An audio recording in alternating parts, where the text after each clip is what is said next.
Hey guys, welcome back to today's video. So today we're going to be going through the polling data from Tuesday, October 16th. So I just made a video covering Monday's polling data, but we have a lot of information from this one as well, including a number of contested races and a number of House races as well.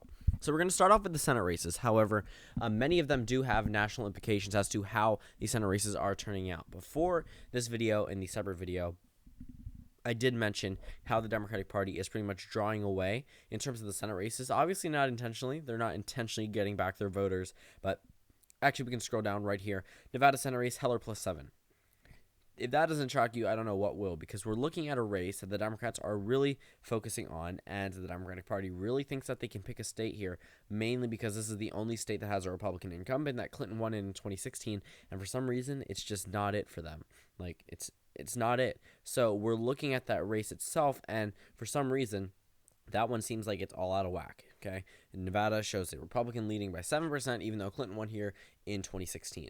But it's not just Nevada. It's states like Texas or Tennessee or North Dakota, which are sometimes showing, in, let's say, North Dakota, Kevin Cramer +12, or this new CNN poll from Tennessee shows Marsha Blackburn leading by 14%. Okay, or that might be New York Times poll, but still, the number is still there. So when we're looking at these races, for some reason, the Democratic Party is withdrawing in terms of their numbers. Obviously, again, not intentionally, but it's happening. And we're going to start off with the Texas Senate race, and you're going to see Beto O'Rourke with 45% of the vote. Doesn't seem too bad for a Democrat in Texas, but Ted Cruz has 52% of the vote. With 3% of undecided voters, this is the state of Texas, you can expect 2% of them to go to the GOP and 1% to go to Beto O'Rourke. But that doesn't help his case at all. I mean, he still loses the election. Cruz is over 50%. He leads by 7%. There was a point in time where O'Rourke led by 2% in one poll, but it was never added to Real Clear Politics, but it was still a poll taken. Okay, we started off this election season with Cruz +3. We finish off with Cruz +7 if the election was held today. But luckily for Beto O'Rourke, it is not, and there's a possibility of him to gain voters back. But right now, when we're looking at this data, it did narrow down at some point. Cruz consistently led before, and then it narrowed down to a 3.2% lead. This is the peak time for Beto O'Rourke. And then it was a 4.5% lead, 4.6%, and then it went up to 7%. So we're looking at these races, and they are getting a little bit more contested. Not as contested, sorry. A little bit more safer for the incumbent party, and that's not helping the Democrats. Right now, if we look at the California Senate race, we have Feinstein versus De Leon. So looking at this race, doesn't matter. These are two Democrats. Again, they are going to hold on to a seat for the Democratic Party. There is no possibility for the GOP to win there, as in zero, because you can't have write-in voters. You can't have any GOP candidates because two Democrats made it to the top two.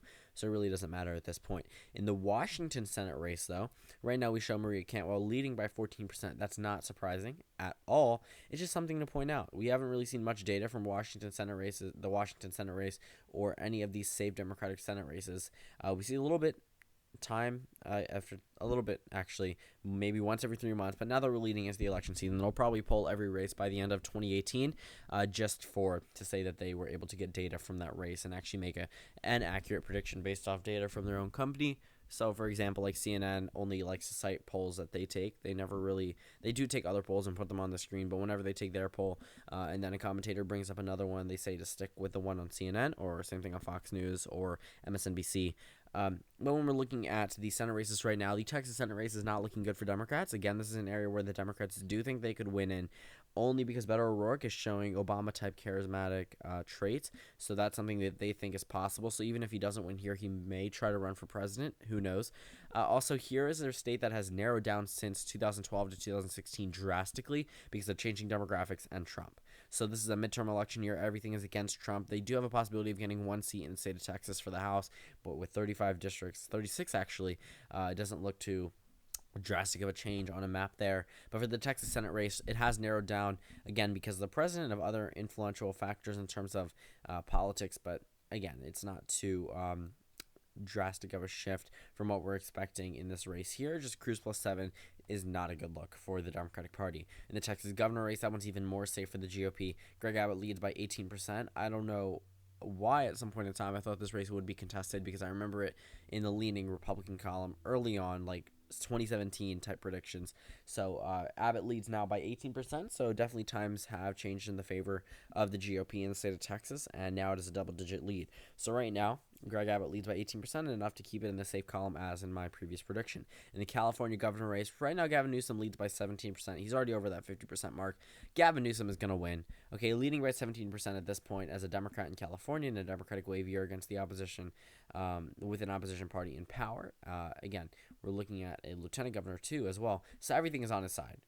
John Cox is not going to win this governor's race whatsoever. In the Oregon governor's race, we do have some interesting information because there are so many undecided voters, number one, and right now Kate Brown leads by 5%. If we look at the data from the Oregon governor race, well, Brown has consistently led, but there was a point in time where the GOP did lead by 1%. But other than that, this one has moved to the toss-up column from the leaning Democratic column. So for some reason, they do think this race would be contested, and actually that, for some reason, is a pretty good reason, considering data is somehow suggesting that, which is pretty surprising to me personally, but it may not be surprising to those who analyze the, how would you say, politicians or candidates more in depth. So that covers the governor's races. Actually, no, it doesn't cover the South Carolina governor race, in which Henry McMaster leads by 24%. No real contested election there. So that covers our Senate races, which show good news for the Republicans in Texas, but good news for the Democrats in California and Washington. In terms of the governor's races in the California and Oregon, and California and Oregon governor races, those are good for the Democratic Party, but the GOP leads drastically in states like South Carolina and Texas, both larger than any Democratic lead in any of these polls taken today. So Henry McMaster by 24 in the state of South Carolina, and Greg Abbott by 18% in the state of Texas. Going over to the New Jersey 3rd District, right now MacArthur leads Kim by 2%. In fact, Kim led by double digits, I think, at one point. Yes, Kim plus 10 with the New York Times poll.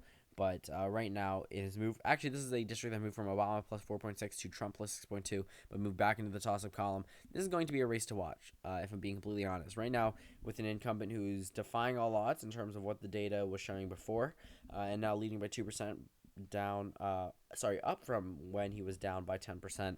Definitely shows an improvement in terms of the voting base, but still a number of undecided voters in what was previously a Democratic district before Trump.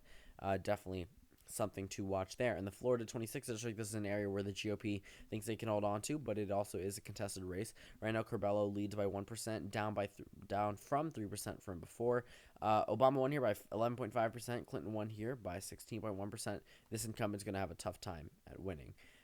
But 1% lead is not necessarily the worst. Again, a win is a win regardless of the margin it's by, but we're still not at the point where either candidate has necessarily won or lost. So when we look at this race itself, anything can really happen with that many undecided voters taken in the poll. In the Utah 4th District, this one has actually moved into the tie area. If we look at the race itself, it is pretty contested, but Love has pretty much consistently led, but right now this is an area where it has tied. So the reason why this race is really contested is because Romney won here by 37%. Trump won here by 6.7%. The candidates definitely do matter. So if we go back to 2016, Love led by 10.1%.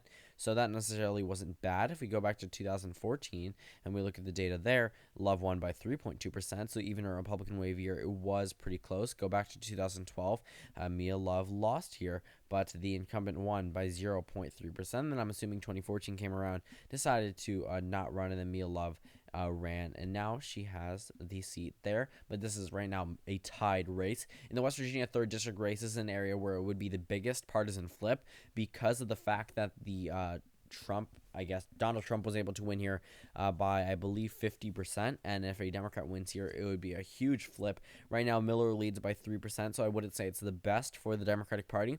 But also, it is something to note when this is a district that Trump won in by 50% back in 2016, if I'm not mistaken about the district, but still a very solidly conservative district. If the Democrat is able to win here, it definitely sends a message towards the president and also towards Democrats, considering what type of Democrat Ojeda is. And we look at the New York 27th district right now, Collins versus McMurray.